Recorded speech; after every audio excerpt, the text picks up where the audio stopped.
Hello friends, welcome to our channel Jharkhand परीक्षा students. आज 14 जून है और आज से झारखंड से रिलेटेड जितने भी इंपॉर्टेंट करंट अफेयर्स बन सकते हैं एग्जाम पॉइंट ऑफ व्यू से, उन सभी पर हम लोग डिस्कशंस करने वाले हैं। और अंत में मैं आपसे 2 क्विज क्वेश्चंस भी पूछने वाला हूं, जिसका आंसर आपको कमेंट बॉक्स में करना है। पहला क्विज क्वेश्चन तो आपका झारखंड करंट अफेयर्स से ही रिलेटेड होगा और दूसरा क्विज क्वेश्चन आपका झारखंड जीएस से रिलेटेड होगा। आंसर ज़रूर करें, इससे आपका रिवीजन भी हो जाएगा। और 2 इम्पॉर्टेंट अनाउंसमेंट, आज के इस वीडियो लेक्चर में हम लोग 2 रिपोर्ट्स के बारे में पढ़ने जा रहे हैं। एक तो आपका CMRII का रिपोर्ट होता है जो आपका बेरोजगारी पर निकलता है और उस बेसिस पर हम लोग झारखंड की रैंकिंग को देखने वाले हैं। और दूसरा मोस्ट इम्पॉर्टेंट रिपोर्ट है आपका विदेशी निवेश पाने में झारखंड का क्या स्थान है। तो इन सभी कॉन्सेप्ट पर हम लोग चर्चा करेंगे। चलिए स्टार्ट करते हैं आज का वीडियो लेक्चर। पहला क्वेश्चन है, प्रत्यक्ष विदेशी निवेश पाने में झारखंड का पूरे देश में कौन सा स्थान है। तो इस क्वेश्चन का करेक्ट आंसर हो जाएगा ऑप्शन नंबर बी, 8वां स्थान है झारखंड का। एक एक करके सारे पॉइंट को समझते हैं कि इसे जो जारी किया जाता है वो विभाग कौन सा है और बाकी देश में झारखंड के कंपैरिजन में बाकी राज्यों की क्या प्रदर्शन है इसमें, यानी बाकी राज्यों में कितना निवेश हो पाया है, सिंपल वर्ड्स में अगर समझे तो। चलिए फर्स्ट पॉइंट है, केंद्रीय उद्योग संवर्धन एवं आंतरिक व्यापार विभाग का नाम याद रखिएगा, क्योंकि मैंने आपको हमेशा बताया है डेटा से रिलेटेड आपको 2 चीज़ याद रखना है। चाहे आपको एग्ज़ाम में कोट करना हो, चाहे आपको प्री में पूछ लिया जाए, तो उसमें आपको हमेशा मेंशन करेगा ना। अगर किसी रिपोर्ट से क्वेश्चन उठा रहा है तो आपको पूछेगा कि ये जो रिपोर्ट दिया गया है उसका नाम लिखेगा कि उस रिपोर्ट का क्या नाम है, ईयर मेंशन करेगा, या फिर आपको विभाग का नाम देगा, एकदम पर्टिकुलेट इंडिकेट करके पूछेगा। इसलिए आपको विभाग का नाम भी पता होना चाहिए। विभाग अलग हो जाएगा तो सेम आपका बेरोजगारी पर ही आपका 2 अलग अलग रैंकिंग आ जाएगा। इसलिए विभाग के नाम के साथ रिलेट करके पढ़ा करें किसी भी रिपोर्ट को। केंद्रीय उद्योग संवर्धन एवं आंतरिक व्यापार विभाग, ये नाम याद रखेंगे।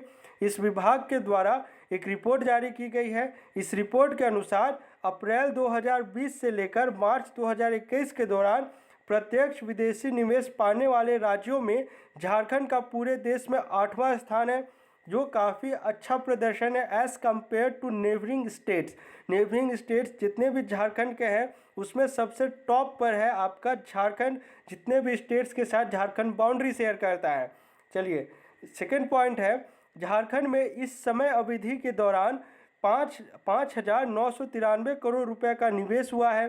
पिछले वित्तीय वर्ष में झारखंड को देश में आए कुल प्रत्यक्ष विदेशी निवेश का 1.35% मिला है। चलिए पिछले वित्त वर्ष इसलिए लिखा गया है क्योंकि ये भी तो डेटा आपका उसी टाइम का आएगा, मार्च 2020 से 21 का है। आप समझ रहे होंगे ना, यानी कि उस समय आपको कितना मिला है, टोटल जितना देश में आपका निवेश हो रहा है, फॉरेन इन्वेस्टमेंट्स कह लीजिए, तो उसमें आपका झारखंड का हिस्सा 1.35% है, जो काफ़ी अधिक है।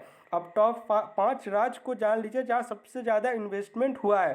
पहला हो गया आपका गुजरात हो गया। ऑब्वियसली जब कभी भी इन्वेस्टमेंट्स की बात आई या फिर अगर इंडस्ट्रीज इंस्टॉल का बात आया इस्टेब्लिशमेंट का, तो सबसे पहले आपका गुजरात आएगा। ये आज से नहीं है, ये आपका मुगल एरा से है। सूरत के बारे में आपको अच्छे से पता होना चाहिए इतिहास के पॉइंट ऑफ व्यू से भी। तो ये गुजरात इस तरह से आप रिलेट करके पढ़ सकते हैं कि टॉप राज्य अगर इन्वेस्टमेंट का इतिहास से जोड़ दीजिए तो गुजरात अब भी गुजरात है। ठीक है, सेकेंड नंबर पे महाराष्ट्र होगा, एरिया वाइज इसे रिलेट कर सकते हैं। टॉप 2 याद रखिए तो काफ़ी है, पूरा याद रखने का जरूरत नहीं है। अब थोड़ा जो है ना कंपेयर करते हैं नेबरिंग स्टेट्स का क्या है। अब झारखंड का कितना इन्वेस्टमेंट मैंने आपको बताया, 5,993, ठीक है, करोड़। तो इसमें देखिए यूपी का, पश्चिम बंगाल का, उड़ीसा का, बिहार का, छत्तीसगढ़ का, कोई भी इससे कंपेरेबल स्थिति में है नहीं है, काफ़ी कम है। देखिए 1,000 करोड़ 2,000 करोड़ का डिफरेंस मायने रखता है। 1-2 करोड़ की बात नहीं है ना कि आप कंपेयर करके बोल देंगे, नहीं, इस कारण से झारखंड बहुत आगे है as compare to our neighbouring states. चलिए सेकेंड क्वेश्चन है, झारखंड के सरकारी स्कूल के कितने कक्षाओं के छात्र छात्राओं को साइकिल प्रदान की जाएगी। क्वेश्चन को समझिएगा, नियमतः क्या है आपका, झारखंड गठन के 2 साल के बाद से ही आपके झारखंड के क्लास 8 में जाने वाले स्टूडेंट्स को, या फिर कह लीजिए जो क्लास 8 में पढ़ रहे हैं, उन्हें जो है साइकिल प्रदान की जाती है छात्र छात्राओं को। तो हुआ क्या पिछले साल आपका लॉकडाउन के कारण डिस्ट्रीब्यूशन नहीं हो पाया, तो इस बार क्या है, जो प्रमोट तो हो गए ना, तो 9th क्लास में चले गए, ठीक है। और जो कि अभी 8th क्लास में फिर से नए स्टूडेंट्स आए, तो इस बार जो है आपका दोनों 8th और 9th को साइकिल प्रदान की जाएगी। अगर यहाँ पे क्वेश्चन पूछ लेता कि योजना के तहत किस क्लास के स्टूडेंट्स को साइकिल दी जाती है, तब आप क्लास 8 टिक करते हैं। क्वेश्चन के भाषा को समझेंगे, फ्रेमिंग को समझेंगे और उस हिसाब से आंसर को टिक करेंगे। ये काफ़ी इंपॉर्टेंट योजना था। अब तो इस योजना पे क्वेश्चंस कम आता है, लेकिन आपसे दरोगा से अगर पहले वाला एग्जाम्स को आप उठा ले, जो आपका 12-13 आसपास में था, उस समय आपको इस योजना से रिलेटेड काफ़ी क्वेश्चंस पूछे जाते थे। ये आप प्रीवियस ईयर का क्वेश्चन अगर सॉल्व करेंगे तो आपको ये सब पता चल जाएगा। तो इस क्वेश्चन का करेक्ट आंसर हो जाएगा ऑप्शन नंबर ए, क्लासेस 8 और 9 के स्टूडेंट्स के लिए। अब एक एक करके सारे पॉइंट्स को समझ लेते हैं। फर्स्ट पॉइंट है, राज्य के सरकारी स्कूल में पढ़ने वाले 8वें और 9वीं के अनुसूचित जाति, अनुसूचित जनजाति, पिछड़ा वर्ग और अल्पसंख्यक वर्ग के करीब 6.5 लाख छात्र छात्राओं को साइकिल प्रदान की जाएगी। साइकिल वितरण की जिम्मेदारी अनुसूचित जनजाति, अनुसूचित जाति, अल्पसंख्यक व पिछड़ा वर्ग कल्याण विभाग को दी गई है। चलिए, ये विभाग किनके अंडर में आता है आप कमेंट करें, ठीक है। चलिए, उसके बाद है, पूर्व में 8वीं के छात्र छात्राओं को साइकिल खरीदने के लिए राशि दी जाती थी, लेकिन पिछले वर्ष से ही राशि के जगह सीधे साइकिल खरीद कर देने का निर्णय लिया गया। अब आप थोड़ा सा यहाँ पे तर्क करिए, सोचिए कि ऐसा चेंजेस क्यों किया गया। मैं आपको बताता हूँ, ऐसा चेंज इसलिए किया गया क्योंकि देखा गया कि अमाउंट तो डिसबर्स कर दिया जाता है अकाउंट्स में रिस्पेक्टिवली स्टूडेंट्स के, लेकिन चूँकि बहुत सारे स्टूडेंट्स ऐसे रहते हैं जो गरीब तबके से आते हैं, तो इस अमाउंट का जो है आपका, क्योंकि यहाँ पर देखिए 3500 रुपये ट्रांसफ़र किया जाता है, तो इस अमाउंट को बहुत सारे स्टूडेंट्स जो है साइकिल खरीदने में उपयोग नहीं करते हैं। साइकिल खरीदने का या इस योजना का शुरू करने का एम क्या था, ताकि दूर दराज के जो विद्यार्थी हैं वो भी स्कूल आ सके। तो अगर इसका यूज़ हो ही नहीं पाएगा साइकिल खरीदने के लिए, तो फिर ये डिसबर्समेंट का क्या मतलब। इस कारण से सरकार ने बोला कि नहीं, अब रुपया नहीं ट्रांसफ़र करने का है, अब डायरेक्ट साइकिल प्रदान करने का है। उम्मीद करते हैं क्वेश्चन समझ गए होंगे। अब यहाँ तो मैंने आपको बता दिया 2 साल के बाद ही इसकी शुरुआत कर दी गई थी। पहले डीबीटी के माध्यम से दिया जाता था, अब आपका जो है साइकिल खरीद कर दिया जाने का है। चलिए, क्वेश्चन समझ गए होंगे। थर्ड क्वेश्चन है, देश के पहले जिला का क्या नाम है जहाँ सरकार और बाल कल्याण संघ के माध्यम से संवर्धन कार्यक्रम की शुरुआत की गई है। इस क्वेश्चन का करेक्ट आंसर हो जाएगा ऑप्शन नंबर सी, खूंटी जिला है। अब थोड़ा सा ये न्यूज़ में क्यों आया इसे आप समझिए, उसके बाद इस क्वेश्चन पे हम लोग डिस्कशन में जाएंगे। फर्स्ट पॉइंट है आपका, अंतर्राष्ट्रीय बाल श्रम उन्मूलन दिवस पर यानी कि 12 जून को एक वेबिनार का आयोजन किया गया था। इसका आयोजन बाल कल्याण संघ, एस्टेक इंडिया व राज्य संसाधन केंद्र ने संयुक्त रूप से किया था। इसका विषय याद रखें, थीम जो होता है आपका, बचपन सुरक्षित तो देश सुरक्षित। मुख्य वक्ता जो थे आपके, राष्ट्र बाल अधिकार संरक्षण आयोग के अध्यक्ष प्रियंक कानूगो के द्वारा उपलब्ध कराई गई जानकारी के अनुसार देश में पहली बार खूंटी जिला में सरकार और बाल कल्याण संघ के माध्यम से संवर्धन कार्यक्रम की शुरुआत की गई है और जिले के 4000 से अधिक बच्चों को चिन्हित किया गया है जो कठिन परिस्थितियों में जीवन बसर कर रहे हैं।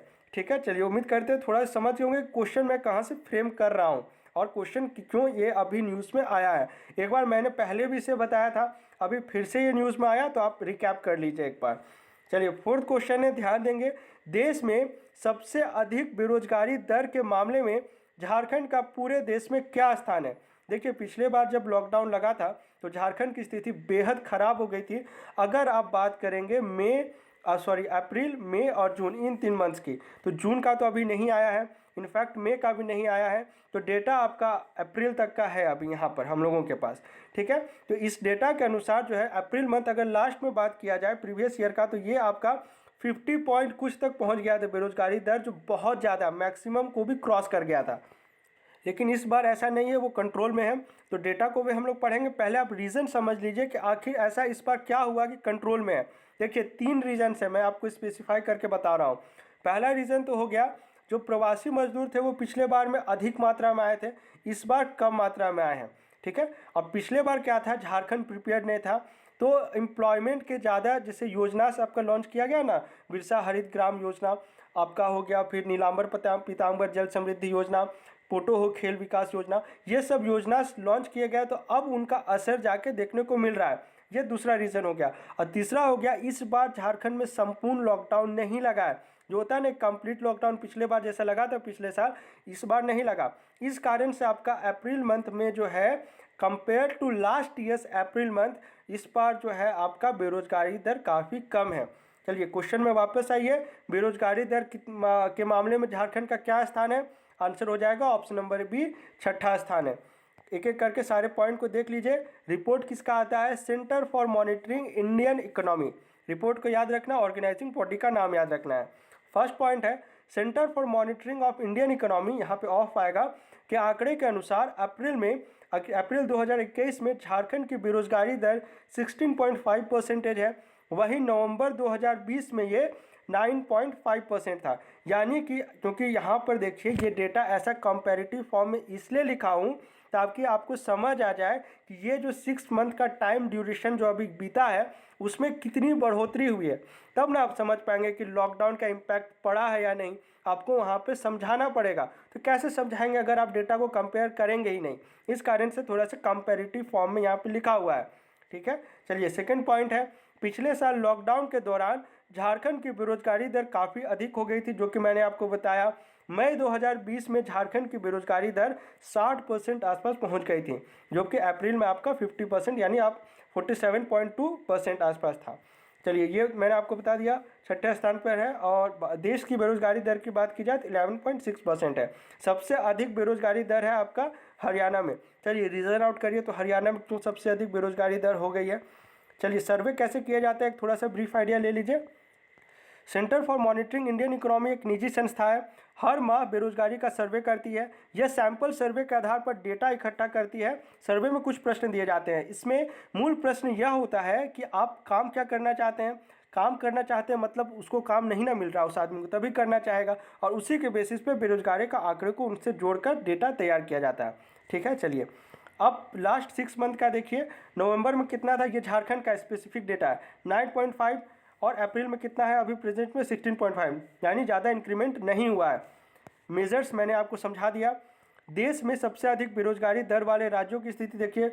हरियाणा 35.1 सबसे ज़्यादा, फिर राजस्थान। ये दोनों का रीज़न जो है ना काफ़ी हद तक मिलता है। थोड़ा सा आप सोचिए, रीज़न मैं आपको कमेंट पिन डाउन कर दूंगा। झारखंड का देखिए छठे स्थान पर है 16.5 के साथ। चलिए उम्मीद करते हैं समझ गए होंगे। प्रीवियस कुछ क्वेश्चन को डिस्कस कर लें। अक्टूबर 2020 से शुरू किए गए बाघों की तलाश प्रक्रिया में अब तक पलामू टाइगर रिजर्व पीटीआर में बाघों की संख्या कितनी ज्ञात हुई है? तो इस क्वेश्चन का करेक्ट आंसर हो जाएगा 0, और आप में से मैक्सिमम ने इसका करेक्ट आंसर किया। कांग्रेचुलेसन, स्पीड बनाए रखें। अब थोड़ा सा पीटीआर के बारे में पढ़ लेते हैं, आपका जीएस पॉइंट ऑफ व्यू से इंपॉर्टेंट हो जाएगा। ऑल इंडिया टाइगर एस्टिमेशन 2018 की रिपोर्ट, यही आपकी लेटेस्ट रिपोर्ट है। इसके अनुसार देश में बाघों की संख्या 33% बढ़ी है। इस रिपोर्ट में झारखंड में 5 बाघों के होने का प्रमाण मिला। झारखंड की बात कर रहा हूँ, ठीक है, लेकिन पीटीआर में एक भी बाघ नहीं दिखे। अब झारखंड में पूछ लेगा 5, पीटीआर में 0, डिफरेंस समझिएगा। यहाँ पे रीज़न लिखा हुआ है क्योंकि एक कॉरिडोर होता है जो आपका छत्तीसगढ़ को जोड़ता है आपका लातेहार वाला एरिया से। तो ये कॉरिडोर में बाघ विचरण करते ऐसे कहा जाना था, लेकिन अभी कैमरा लगाकर भी देखा गया ऐसा कुछ बाघ का साक्ष्य नहीं मिला है। चलिए अब थोड़ा सा जो डेटा है इंपॉर्टेंट है, समझिए कब कब कितने संख्या रहा है। 74 में 22 थे, 10 में आपका 2010 की जनगणना के अनुसार 10 हो गया, 14 से पीटीआर की संख्या 3 थी, और 18 में से कोई नहीं है। उम्मीद करते हैं समझ गए होंगे। चलिए ओबीसी की सर्वाधिक जनसंख्या किस जिले में है? आंसर हो जाएगा गिरिडीह, और गिरिडीह में ही आपका सबसे ज़्यादा रूरल पॉपुलेशन भी है। और क्रमशः अगर देखिएगा तो सेकेंड नंबर पर ओबीसी की बात की जाए तो देवघर, थर्ड पलामू, और सबसे कम खूंटी। आप में से मैक्सिमम ने करेक्ट आंसर किया, कांग्रेचुलेसन। आज का क्वेश्चन सुन लें। क्वेश्चन है करंट अफेयर्स वाला, एनआईए की विशेष अदालत का गठन किस जिला में किया गया है? ऑप्शन से रांची, धनबाद, गोड्डा या बोकारो। आंसर कमेंट करें। जीएस वाला क्वेश्चन है, औंधी गीत किस अवसर में गाया जाता है? ऑप्शन है बच्चे के जन्म पर, विवाह के अवसर पर, वर्षा ऋतु के आगमन के अवसर पर, या धान की कटाई के उपलक्ष्य में। चलिए आंसर कमेंट करें। मिलते हैं झारखंड के अगले वीडियो लेक्चर में। Thanks for watching this video.